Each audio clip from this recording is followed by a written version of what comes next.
please. Okay, come in. Good evening, Mom. Okay, you may sit. Thank you. So you're Miss Yvonne Agustin, and you're now 21 years old. Yes, Mom. And you finished the study of BS Accountancy. Yes. And now, why should I hire you? Hiring me allows you to focus solely on your entrepreneurial and creative endeavors because my business is to make the tax and financial management side of your business significantly easier.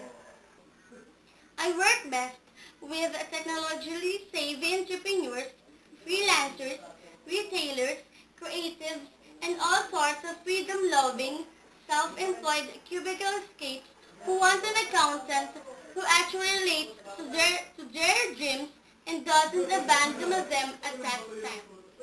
I have no basis for comparing myself with the people waiting to be interviewed as I have no information about their profile. But what I can tell you is about myself. Why I deserve to be here.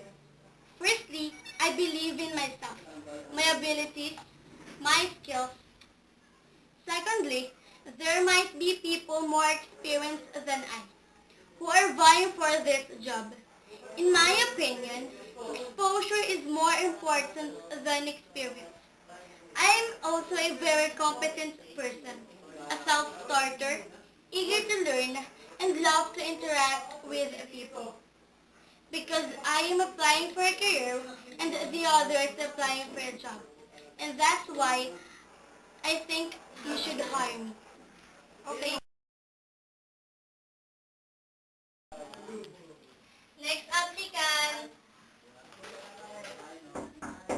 come in. Good morning, ma'am.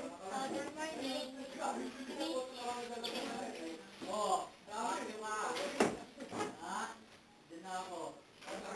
Oh, you're Jocelyn Bagasat? Yes, ma'am. And you're 21 years old.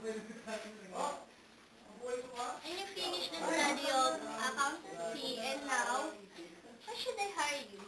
Well, you should hire me because I have the skills required in this job and I have the passion for my work and I promise that I will do my best to become the asset to your company. My educational record is good and compatible for this job. I think that this job should be given to someone who has experience in this field. Well, accountancy is not really all about math because it also focuses on analyzing.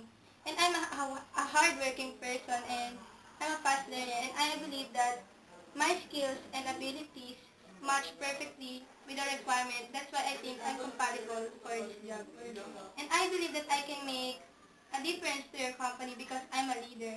I lead myself and make others to work more effectively. For the last time, you should hire me because I'm confident, positive, work-oriented, and willing to learn, and I have all the qualities you are looking for, so you should hire me.